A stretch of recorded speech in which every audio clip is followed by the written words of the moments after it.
Hey there, welcome to The Dutch Skipper. I'm Michael, and this year, in August, I bought a boat.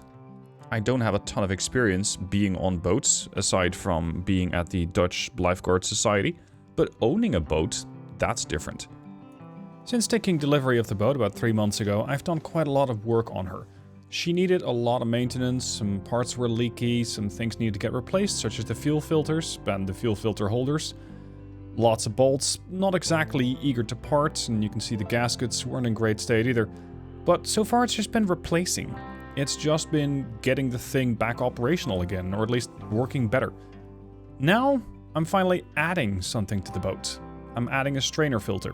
And this is because there's quite a lot of water plants and water life in the lake that I'm currently sailing on. And the last thing I want is to have to take her apart again. Her being the engine, to actually do a whole lot of maintenance on her again because I've sucked up some sort of water plant. So here goes. Let's install a strainer filter. Hey there, welcome back. Today's project is going to be to install a plant filter. I'm not really sure what the term is. This thing. What I have over in my local area is quite a bit of plant growth. And while I do have a filter on the outside of the boat before it sucks in the water before it goes into the coolant system, it's not great. There's a sort of grid mesh filter for it, but this thing is actually something quite better. So the way that this works, this is going to go between the intake. So let me just open it up. This is some some quality stuff. It really does not want to come off. There. I had a plastic one, and then my mechanic said, well, you might not want to use that one. So I sent that one back. And this one just has a stainless steel filter. So water, as far as I understand, it gets pushed in through the bottom. So it comes in there. Then you push the water through the filter, everything like the gunk gets stuck in the filter and the clean water comes out there. Easy, right? Straightforward. Now there is a secondary reason why I want this thing, and that secondary reason is I'm going to have to winterize the boat. And winterizing the boat is easier if you have one of these. Because if you have a filter like this, you can just open it up. Close the outer valve, so make sure that there is no water coming in here. You let the engine suck out the water there, and then you add, what do you call that, like de-icing stuff or winterization stuff, so things don't just freeze and blow up. You put that in there, as opposed to having to undo a hose.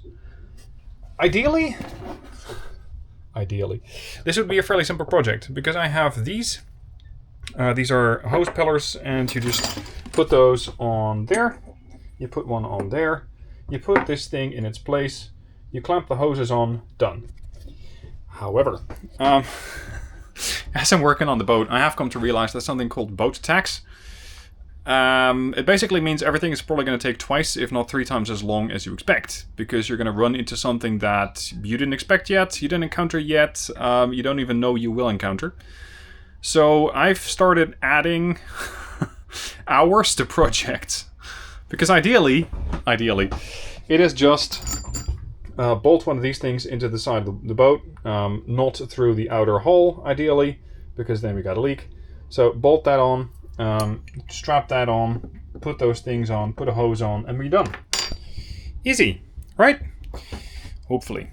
I'm going to open her up, and let's have a look at where this thing is going to get installed. Boat tax. More like DIY tax.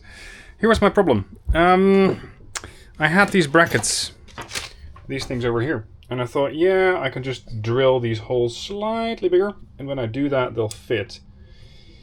Yeah, no. I just couldn't drill it any bigger than that. So I went to one of the local DIY stores, and I got this big guy, which is a leap forward relative to what I had. And of course that took me 45 minutes to an hour just to basically check every one of these brackets and see if they would fit. Because the challenge lies in those bolts. The bolt easily goes through here. That's exactly where I want it. It does not, however, easily go through all of those. Like, for example, here, no joy. And in the DIY store, basically none of them would fit. This is the only one that would. So this is the one that's going to get used. However, it's just never that easy. Look, there's not a second hole in this bracket, nor can I make one. So I could do it like that, and I can put the bolt on really tight and use the second hole for probably a tie rip. I haven't quite worked out which one I'm going to use, either like this side or approach from the other side.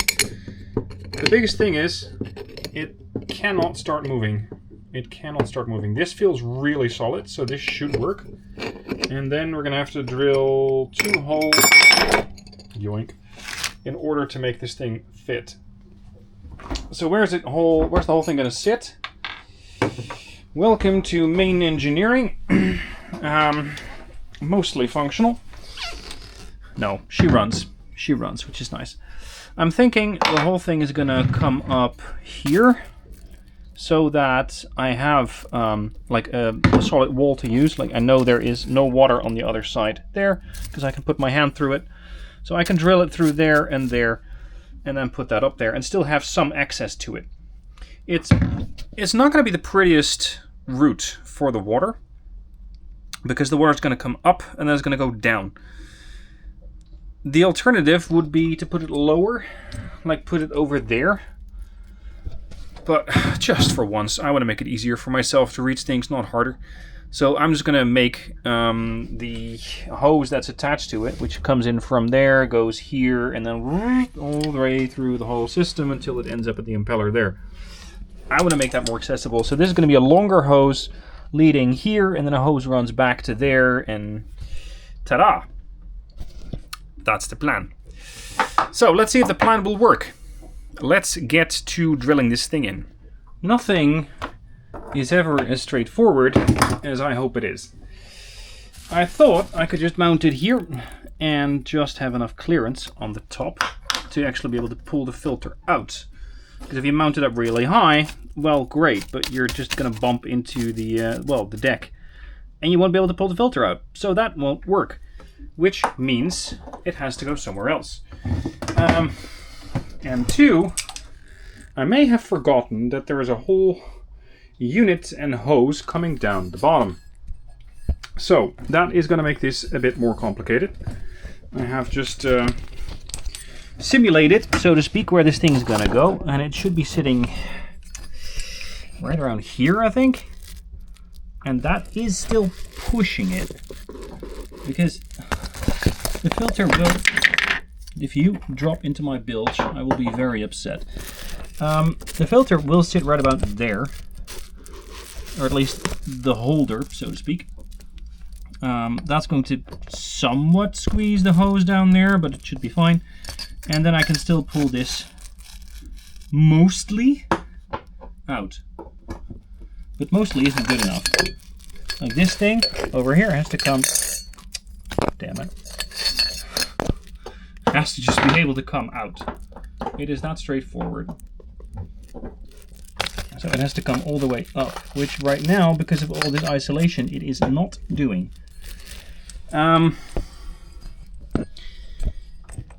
The alternative would be to mount the whole thing different and use that same bracket, but put it like here. Put it vertically. There is still a layer here, but the problem is this is the deck. This is not a position where I want to have screws come out, because, you know, I walk there, preferably barefoot in summer, and I'd hate to have my feet torn open.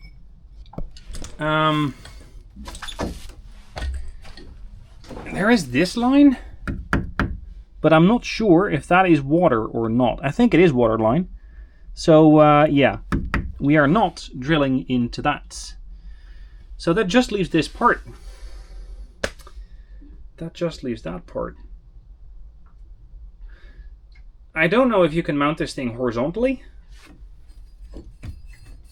as such, but I don't think you want to. I don't think you should. So that leaves the option of trying to mount this thing as low as possible, squeezing the hose a bit, and then just, putting the whole thing on there. That's what I'm going to do right now. Okay, this is where it's going to be. So fairly far back. You won't necessarily run into it the moment that you open the hatch. This is going to be the next chapter.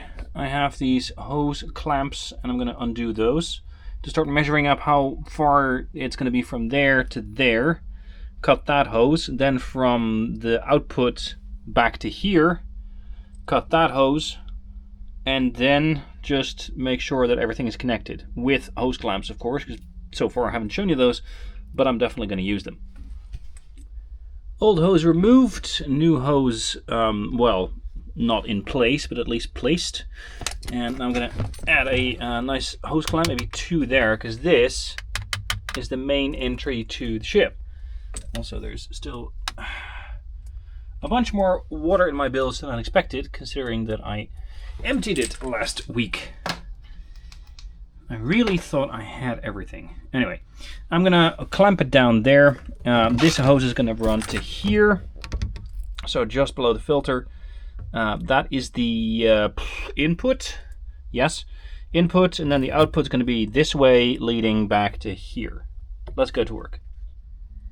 This is how it looks now. This little folder crease here, I don't really like it. The problem is I don't really have another option, because this is the output port, so it's not like I can change the direction of the filter. The filter wouldn't work. 2 clamps here, 1 clamp here. Now the hose from there back to there. And, well, this is a fairly small hose pillar, so I'm probably going to put 1 clamp on there, but 2 on here. I got the room. So, more cutting. And then fill up the whole thing. Make sure there's actually water in there, because otherwise you might be draining, you might be running the impeller dry, which is not a good thing. So put water in there and test the whole thing. See if it runs, see if it leaks. And here's the finished product. Let me light it up. I hope this is going to work as intended, because I have my input coming from here. That's the lower line. It gets pushed up through the filter, everything gets stuck in the filter, and then the clean water flows back out, goes through here, and goes into the impeller system. And as such, the heat exchanger. Now I'm going to fill it up, make sure there's water in there, close it up, and then we're going to run and see if there's water pouring out of anywhere. Well, didn't even have to fill it up. You can already see water kind of coming out of here, which I think is the connection between the hose pillar and the filter itself, so that ain't good. I gotta fix that first. Over here there is no water. It's very simple, so this thing can't leak yet, even if it wanted to. Anyway, undo this hose clamp, pull the hose back out, and make sure that's fixed. Round 2. This one's now dry. That's good. This one's not. There's always something in it. Yeah, this one's not performing as it should. See, there's a tiny bit of water in there. You can see it kind of diagonal in the hose. Let's see if I can kind of get that on camera. Anyway, this one is not to my satisfactory yet, because I really do not want any leaks on my boat. I think I have enough as is.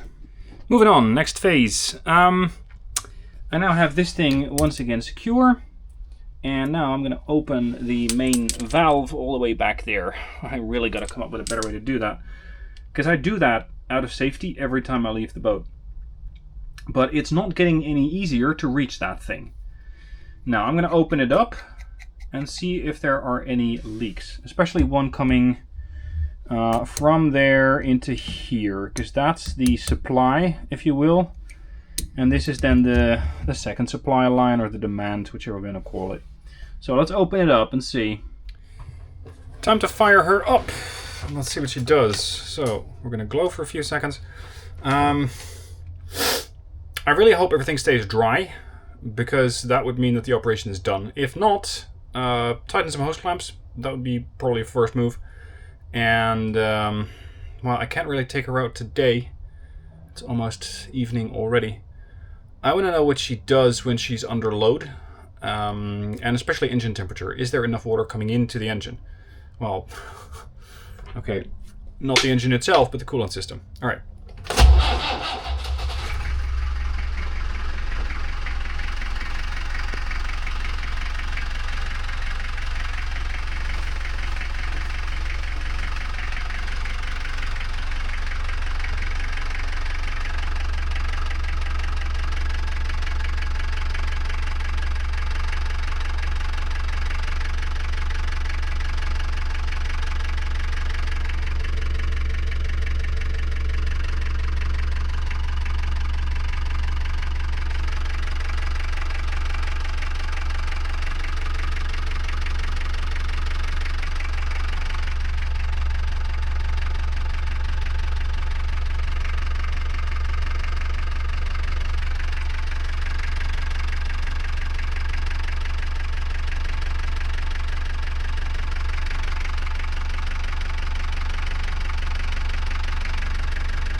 It's now about a week and a half later, and I gotta say the strainer filter, or the strainer, as I've since learned, is holding up nicely.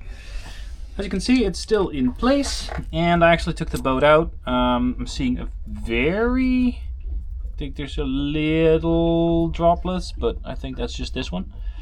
Yeah, you can, it's just a little wet, so I might have to tighten that one a bit more. I'm going to take the whole filter off, because I don't like this curvature in the hose. To that end, I have gotten this. It's going to sit there, and that'll make the connection a little nicer. I might even be able to loop it through back there where it doesn't take up a whole lot of space. Now, these parts in the Netherlands are bloody expensive. You're paying, what was it, I think 26, 27 euros for one, including shipping. AliExpress said, well, that'll be 8 euros. So pricing is bizarre. You just gotta wait for a week for it to ship. But once you got it, okay. So, reverse of the order of the last part. So this is gonna come off. I'm going to take the bolt off. I'm gonna take this one off, that one off. I'm gonna catch the water and just, throw that overboard, because it's just water. Then take the current part out, replace that with that, make sure it's very tight, same for this one, and then put the whole thing back, put the hoses back on, mount it back on the wall. Straightforward. Here is the new setup, this time with that little L-shaped thingy. I've extra straightened all of these tighteners, and with that, I think we're ready. One question I have been struggling with is, I got my main seacock valve all the way back there. Now, whenever I get off the boat, I tend to just close it.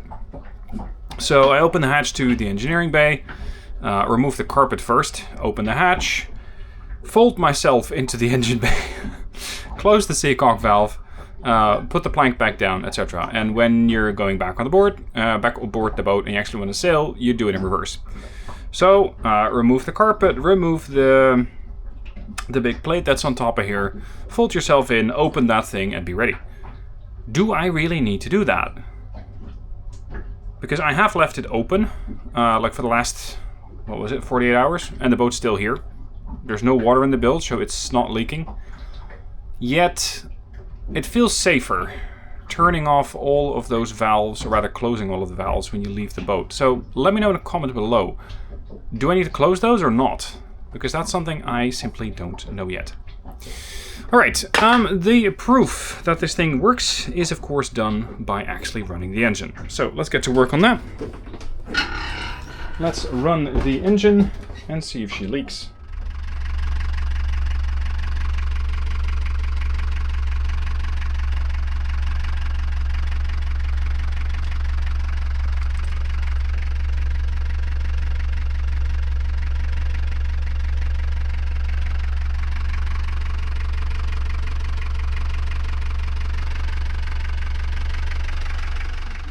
No leaks whatsoever, so I'm calling a victory on this one. Have a working strainer filter. I feel safer, especially in this lake with all the water plants. I won't be doing any sailing this winter, most likely, unless there's some sort of beautiful opportunity for it, but I doubt it. Which will also make this strainer filter easier to use in the sense of winterizing the boat, because I don't have to disconnect any of the hoses. Just open up the strainer filter and probably together pour in / pump in antifreeze. Just run the engine so it runs through the whole block here and make sure that the whole engine is winterized. At the moment, I don't really see a need for that. Lake temperature here supposedly is still 3 to 5 degrees in December and January, which are the coldest months here. So maybe I don't need to do it at all. I have heard of people online who just don't do it. But, you know, if you don't, and it does freeze, and the thing goes crack, that's one engine down. One engine out of one, that is. So, yeah, I'll probably winterize it, but not yet, because there are still opportunities to sail. So, that was the installation of the strainer filter. Let me know if you have any feedback on what I need to do different, or if you have any things that I should improve upon. I'm all ears. I'm very much about learning everything about the boat, figuring out what things do what goes where, and this is, I think, pretty much the first real installation of anything that I've done. Well, short of maybe swapping a starter battery, but that's about it. So, thank you for watching, I hope you've enjoyed the video, and I'll see you soon for more.